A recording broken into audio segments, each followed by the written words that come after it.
of those things too. You know how when you're little, you know, if your parents are like, oh, they're only making fun of you because they're jealous, and you're like, no, it's not because I'm jealous. It's because I'm wearing hand-me-downs from my second older sister. You know, I've got holes in my pants. That's why they're making fun of me. But lots of times people who tell you that, they couldn't handle it, and they don't want to see you do better than what they could not do. So if someone's telling you, no, you can't, you shouldn't take calculus, that's way too much. It's because it was too much for them, and you excelling in that really makes them feel like they weren't good enough or couldn't handle it also. I got a question for Miss Page.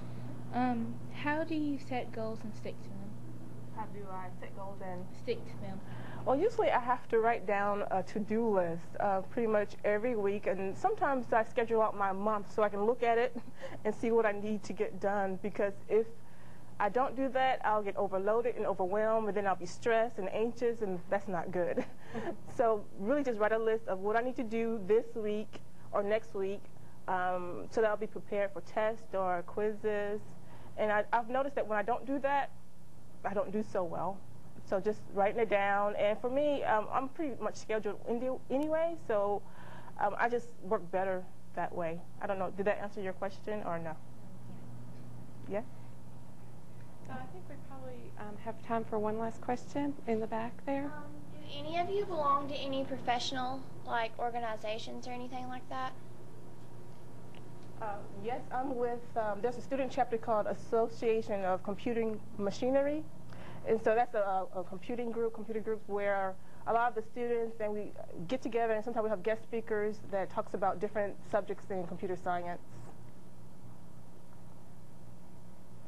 I'm in the Tennessee Society of Professional Engineers and also the American Society of Mechanical Engineers. And I encourage you to, whatever field you go in, get in a professional society. There are other people who like to talk about the same things you do, and that's a comfort. But then also, there are other people that you can network with to give you new ideas. So it's really a great opportunity. And as a student, you usually get a discounted membership. I'm part of the American Society for Safety Engineers and the American Industrial Hygiene Association. Acronyms are fun. And the professional membership is usually around $150 or $200. I can get it for $35, and most of them offer local chapter scholarships. Like, you can get $1,000 from each professional organization just from filling out an essay.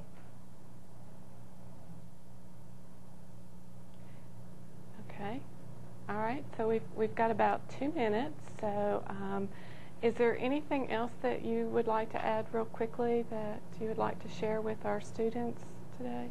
Any last parting words? Okay, great. Well, we really, really appreciate having you all here today. You asked some really great questions, and so we hope that the information that we provided helped you guys out. If we could give our panelists one last thank you for being here. We really appreciate that.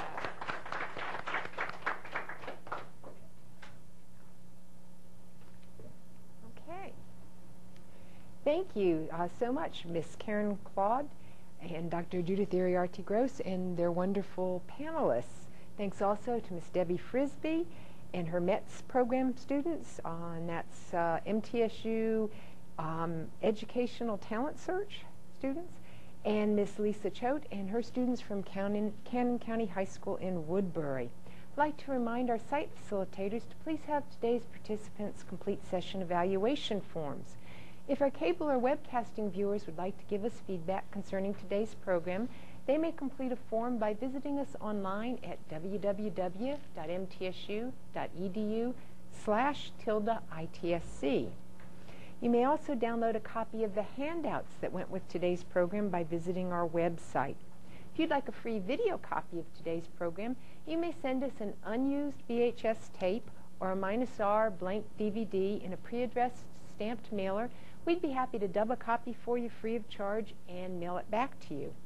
For details about getting your free video, contact our video conferencing secretary, Jenny Marsh, by email at vmoxley@mtsu.edu.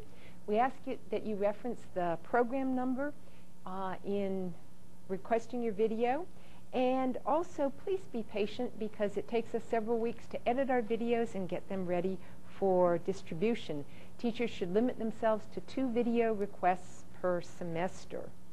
We're going to be back on the air this Thursday, September 27th, from 3:30 to 4:30 p.m. Central Standard Time for Gathering Storm, discussion on math and science education. And we'll be seeing Dr. Iriarty Gross and Ms. Claude back again on Thursday. This program is designed for math and science teachers in grades K through 12. We hope you'll join us.